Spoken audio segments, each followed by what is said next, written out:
Hello everyone, welcome to star IQ. Star IQ के video platform पे आप सभी का बहुत बहुत स्वागत है।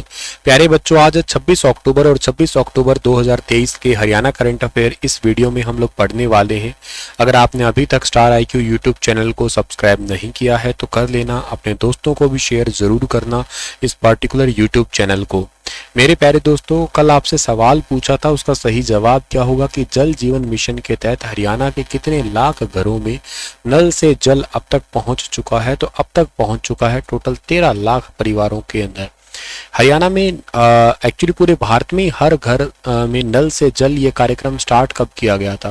तो ये कार्यक्रम स्टार्ट किया गया था आपका पिछले साल स्टार्ट किया गया था, नहीं मतलब 2019 में स्टार्ट किया गया था। ये 15 अगस्त 2019 को स्टार्ट किया गया था। लाल किले से 2024 का जो है ना, इसका टारगेट रखा है हर घर में नल से जल पहुंचाना। इसमें 100% सबसे पहले जो कवरेज किया है ना, वो गोवा ने किया है। 2 नंबर पे पूरा करने वाला इसमें तेलंगाना, और 3 नंबर पे ये कवरेज कंप्लीट करने वाला हरियाणा राज्य है। ये याद रखना आप लोग, ठीक है। खैर, आज का जो पहला क्वेश्चन आपके लिए रहेगा वो क्या है कि केंद्रीय शिक्षा मंत्री श्री धर्मेंद्र प्रधान जी व मुख्यमंत्री जी ने हरियाणा में कितने पीएम श्री स्कूलों का लोकार्पण किया है? ये सवाल एग्जाम ओरिएंटेड है और देख लेना, आपको आने वाले पेपरों में ऐसा सवाल देखने को यकीनन जरूर मिलेगा। तो पीएम श्री स्कूलों का लोकार्पण किया है टोटल हरियाणा में अब पहले फेज में 124। हरियाणा के रोहतक केंद्र केंद्रीय शिक्षा मंत्री धर्मेंद्र प्रधान और के साथ में हरियाणा के मुख्यमंत्री, इनके साथ में टोटल 124 पीएम श्री स्कूलों का लोकार्पण किया गया है पहले फेज के अंदर। इनमें न्यू टेक्नोलॉजी की क्लासेस होने वाली है, स्मार्ट क्लास और स्पोर्ट्स के लिए आधुनिक सुविधा वगैरह, ये सब चीज़ मिलेगी। जैसे फॉर एग्जांपल के लिए आजकल क्लासेस में स्मार्ट बोर्ड होना बहुत नेसेसरी हो गया है।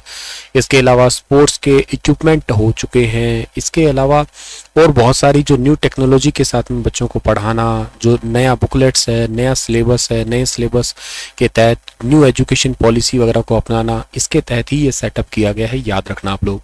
हरियाणा में स्कूल एजुकेशन मिनिस्टर कौन है? तो हरियाणा में स्कूल एजुकेशन मिनिस्टर जो है ना, उनका नाम है कंवर पाल। हालांकि हरियाणा में वन मंत्री भी वही है, पर्यटन डिपार्टमेंट भी उनके पास में।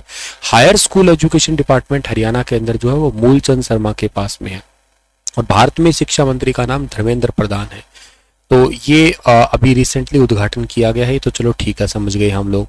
अब ये पहले चरण में टोटल 124 पीएम श्री स्कूलों का शुभारंभ है। दूसरे चरण में 128 का होगा। तो टोटल हरियाणा के अंदर पीएम श्री स्कूल होंगे कितने? 252 होंगे।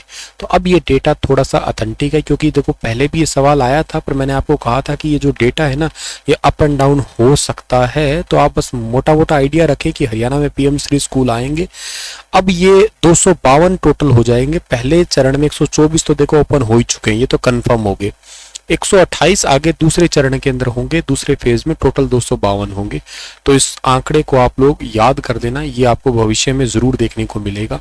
प्रधानमंत्री राइजिंग स्कूल है ये, और ये यूं समझिएगा कि कुछ ऐसे स्कूल है कि सरकारी टाइप के स्कूल है। फीस तो सरकारी स्कूल जैसी ही है, लेकिन पढ़ाई प्राइवेट या प्राइवेट से भी अच्छे स्कूलों के प्रकार की पढ़ाई यहाँ पे करवाई जाएगी।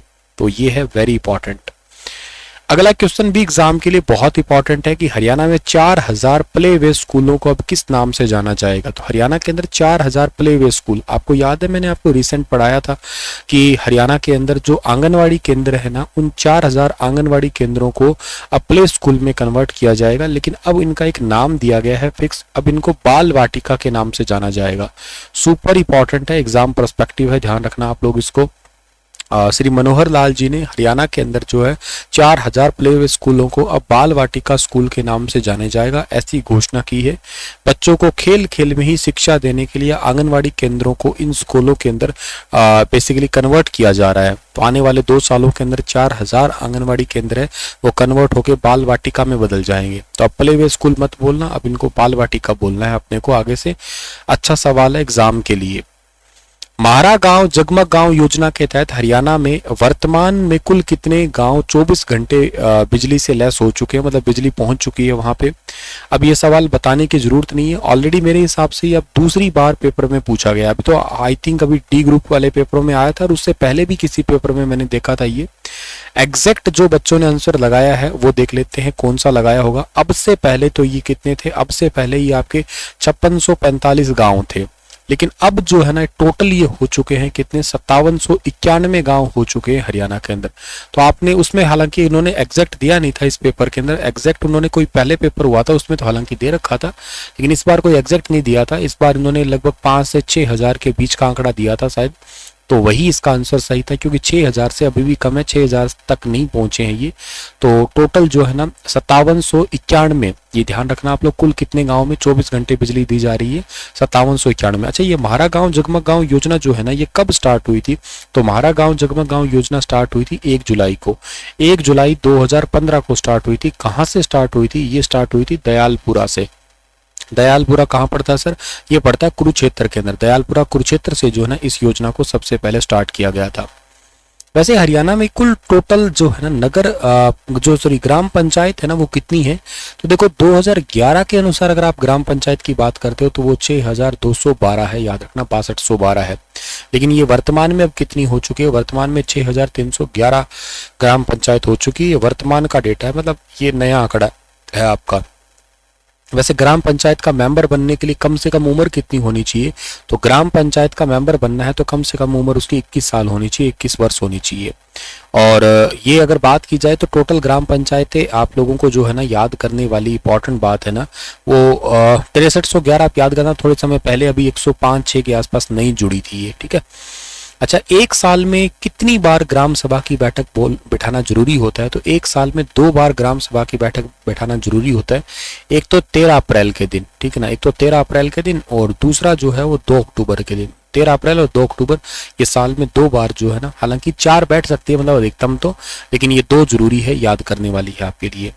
तो ये भी पॉइंट बहुत ज्यादा इंपॉर्टेंट है आपका ये।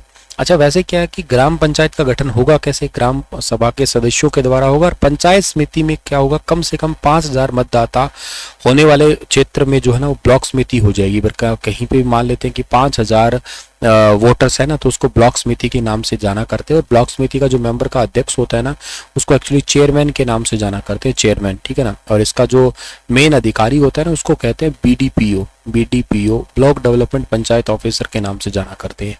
जो एचपीएससी की तैयारी कर रहा है ना बच्चा, वो डायरेक्ट इस पोस्ट पे लग सकता है, ठीक है। काफी अच्छी पोस्ट है ये। जैसे एचसीएस में सबसे टॉप है, पर कई बार क्या होता है रैंक आगे पीछे रहती है, तो बीडीपीओ भी डायरेक्ट अपॉइंट किया जा सकता है, ठीक है। तो ये बात आप याद रखना। वैसे भारत में पहली बार पंचायती राज व्यवस्था आई कहाँ पे थी, याद है आपको? ये आई थी 2 अक्टूबर को आई थी, 1959 को आई थी। और कहाँ पे आई थी? राजस्थान के अंदर आई थी। राजस्थान के अंदर नागौर एक जिला है, नागौर जिले के अंदर एक कासनी गांव है, वहां पे उसका शुभारंभ किया किसने था? उस टाइम के हमारे भारत के प्रधानमंत्री थे पंडित जवाहरलाल नेहरू जी, ठीक है ना, पंडित जवाहरलाल नेहरू जी, उन्होंने इसका उद्घाटन किया था उस टाइम पे। और भारत में पंचायती राज डे कब मनाते हो आप लोग? ये मनाते हो आप 24 अप्रैल को सेलिब्रेट किया करते हो, 24 अप्रैल को। क्यों? क्योंकि इसी दिन पंचायती राज व्यवस्था लागू हुई थी, 24 अप्रैल के दिन लागू हुई थी, 24 अप्रैल 1993 को। और हरियाणा के अंदर कब लागू हुई है? हरियाणा में लागू हुई है 22 अप्रैल 1994 को हुई है हरियाणा के अंदर, ठीक है। सो ये भी बहुत इंपॉर्टेंट है आपके लिए।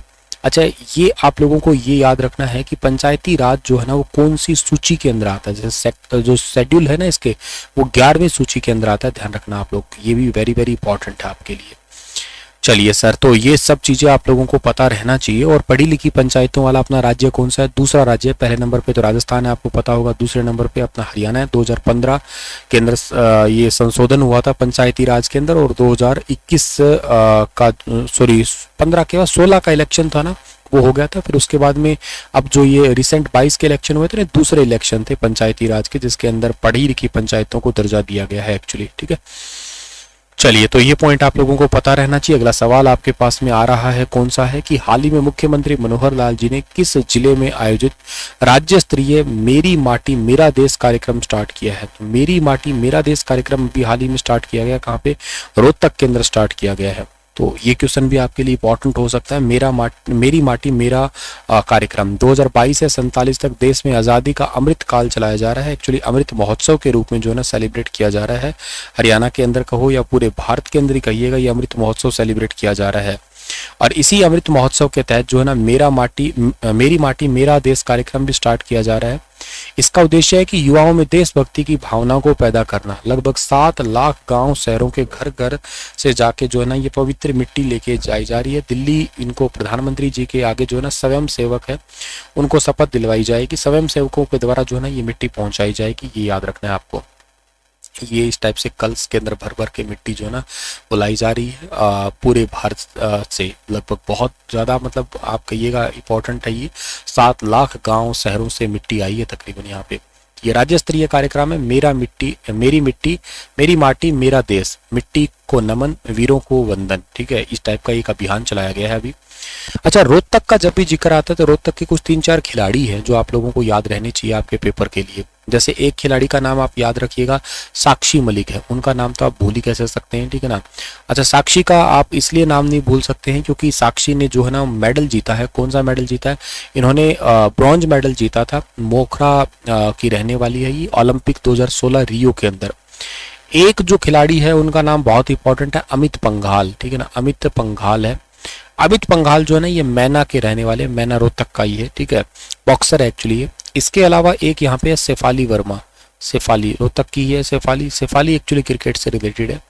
इसके अलावा सीमा, ठीक है ना, इसके अलावा तो है वो याद रखना आपको, सीमा बिस्ला कुश्ती की है, ये भी रोहतक जिले से है। ठीक है, हरियाणा में महिलाओं की सुरक्षा के लिए कौन सा विभाग सेफ जर्नी स्कीम लॉन्च कर रहा है? सेफ जर्नी स्कीम जो है ना कौन सा विभाग लॉन्च कर रहा है? तो सेफ जर्नी स्कीम को लॉन्च कर रहा है हरियाणा का पुलिस विभाग, यानी कि ऑप्शन नंबर सी इस सवाल का बिल्कुल ठीक है। हरियाणा में महिलाओं की सुरक्षा के लिए police safe journey scheme launch कर रहा है, जिसमें अकेले यात्रा करने वाली महिलाओं की पूरी सेफ्टी की जाएगी। अभी रिसेंटली पंचकुला के अंदर DGP director general of police Shatrujeet Kapoor ने अधिकारियों के साथ में मीटिंग की है और इसमें महिला सुरक्षा के लिए स्कीम को जो है ना गेम चेंजर के रूप में साबित होने वाली है ये स्कीम। इन्होंने बताया कि हरियाणा पुलिस की डायल 112 एप्लीकेशन खुद को जो है ना रजिस्टर करना होगा। इसके बाद महिला अकेली कहीं पे भी सफर कर रही है तो उन्हें अपनी यात्रा यानी कि जर्नी की एडवांस डिटेल भरनी होगी, जिसमें अपना नाम, mobile number, place of departure यानी कि जहां से सफर स्टार्ट हुआ, प्लेस ऑफ अराइवल यानी कि जहां पे सफर पूरा होने वाला है, इनके बारे में बताना होगा। इसके अलावा महिला चाहे तो पहले से ही सफर शुरू करने और पहुंचने के बारे में एडवांस में ही सारा डेटा टाइम बता सकती है। इसके बाद महिला हरियाणा पुलिस की डायल 112 की टीम उनके संपर्क में रहेगी लगातार। महिला की लोकेशन भी ट्रैक की जाएगी। कुछ भी गड़बड़ी हुई तो पुलिस तुरंत एक्शन लेगी फिर। सो काफी इंपॉर्टेंट स्कीम है और बहुत ही ज्यादा इंफॉर्मेटिव ही कह सकते हो आप लोग, आपके लिए है ये। और हरियाणा में टेलीकॉम आईटी जो एडीजीपी है, additional director general of police है, जिनका नाम है अर्शिंदर सिंह चावला, इन्होंने हरियाणा पुलिस में एक व्हाट्सएप नंबर भी जारी करने की घोषणा की है, जिससे महिलाएं सीधे पुलिस से संपर्क कर सकते हैं। डायल 112 के बारे में भी अपडेट हालांकि हरियाणा उसको या उस व्हाट्सएप नंबर से जो है ना लगातार देते जी जाएंगे आपके। तो ये काफ़ी इंपॉर्टेंट है। और इसके अलावा ओला, उबर और ऑटो आदि गाड़ियों पर हरियाणा पुलिस के स्टिकर लगाए जाएंगे, जिसमें उनके ड्राइवर का नाम, मोबाइल नंबर और गाड़ी का नंबर होगा। अगर कोई इमरजेंसी की स्थिति में होता है तो पुलिस को सूचना अपने आप ही मिल सकेगी, ये भी इंपॉर्टेंट है। अच्छा, एक बात याद रखना कि हरियाणा राज्य के अंदर अगर मैं पुलिस कमिश्नरी की बात करता हूं तो हरियाणा राज्य के अंदर जो है ना आपके टोटल पुलिस कमिश्नरी कितनी है? टोटल 4 हो चुकी है अभी। एक आपको पता है पंचकुला, दूसरा कौन सा है? गुरुग्राम है, तीसरा कौन सा है? फरीदाबाद है, चौथा कौन सा है? सोनीपत है। क्वेश्चन आया है पेपरों में, अपने करंट अफेयर सेशन से ही आया है। हरियाणा में पुलिस रेंज कितनी है? पुलिस रेंज हरियाणा में 5 है। एक कौन सी है? एक करनाल है, दूसरी रोहतक है, तीसरी हिसार है, फिर आती है अंबाला है और एक रेवाड़ी है। रेवाड़ी साउथ रेंज का हेडक्वार्टर भी है, तो याद रखना आप लोग, करनाल, रोहतक, हिसार, अंबाला, रेवाड़ी। हरियाणा में पुलिस जिले कितने? अब 3 हो गए हैं। पहला कौन सा है? पहला हांसी बना था, ठीक है, हांसी। दूसरा कौन सा है सर आपका? तो दूसरा आप लोगों को याद करना है मानेसर। मानेसर अब तक का लेटेस्ट था, ये फरवरी 2018 में बना था ये। अब तीसरा बन गया है जिसका नाम है डबवाली, 2023 का हो गया है डबवाली, ठीक है ना। ये पड़ता है सिरसा के अंदर पड़ता है आपका, ये ध्यान रखना आप लोग, ठीक है। अच्छा, हरियाणा में जो है ना एक ये बात याद रखना, पिंक पुलिस स्टेशन जो स्पेशली महिलाओं के लिए है, ये कहाँ पे खोला गया है? ये खोला गया पंचकुला के अंदर, पंचकुला के अंदर खोला गया है आपका, ये याद रखना आप लोग। इसका पूरा नाम ऐसे पिंक पुलिस स्टेशन है, पिंक पुलिस स्टेशन के नाम से जाना जाएगा इसका। अच्छा, ऐसे ही महिलाओं के लिए पुलिस ट्रेनिंग सेंटर कहाँ खुला है? पुलिस ट्रेनिंग सेंटर महिलाओं के लिए खुला है हिसार के अंदर, ठीक है। तो ये भी बात आप याद रख लेना। हरियाणा में वैसे ना 3 ट्रेनिंग सेंटर है, एक मधुबन करनाल के अंदर पड़ता है, एक सुनारिया रोहतक में, एक भोंडसी जेल जो वर्तमान में भुवनेश्वरी कहलाता है, और ये गुरुग्राम के अंदर है आपका, ठीक है। हरियाणा में वैसे टोटल पुलिस थाने हैं कितने महिलाओं से रिलेटेड, तो टोटल 33 है आपके, ठीक है। हरियाणा में वैसे सबसे पहले डीजीपी कौन बने थे, वैसे वर्तमान में शत्रुजीत कपूर है। सबसे पहले डायरेक्टर जनरल ऑफ पुलिस कौन बने थे, उनका नाम है एस भट्ट। एस भट्ट कहते हैं, कई जगह एस भटनागर भी लिखते हैं इनको, ठीक है ना। एस भटनागर है, ये याद रखना आप लोग, श्री एस कह दीजिएगा आप लोग, ये इंपॉर्टेंट है ये। हरियाणा में अभी तो शत्रुजीत कपूर है, वो तो आप लोग याद कर ही लोगे, ये काफी इंपॉर्टेंट है आपके लिए, ठीक है। चलिए सर जी, तो और जो सोनीपत पुलिस रेंज मैंने आपको बताई थी ना, अभी कमिश्नरी बनी है, इसके पहले पुलिस कमिश्नर कौन बने, बी सतीश बालन, ठीक है।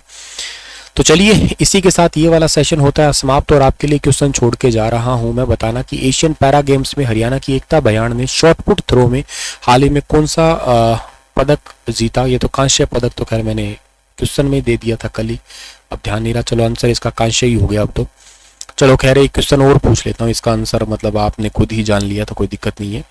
आप मुझे ये बताना कि जो हमारा हरियाणा के अंदर जो है ना एक पर्सन है आपके, जिनका नाम अगर मैं आपसे पूछूं रंजन गोगोई, ठीक है ना, रंजन गोगोई कभी हरियाणा पंजाब हाई कोर्ट से इनका रिश्ता रहा है क्या, और क्या इनका रिश्ता सुप्रीम कोर्ट से रहा है क्या, तो इनके बारे में बताना आप लोग, रंजन गोगोई के बारे में। और के साथ हरियाणा पंजाब हाई कोर्ट के अंदर भी मुख्य कार्यकारी अधिकारी जो अध्यक्ष जज बने हैं ना, उनका नाम भी बता देना आप लोग, ठीक है। चलिए thank you so much dear, हंसते मुस्कुराते रहना, और एकता बयान है कहाँ की वैसे ये भी बता देना, ठीक है।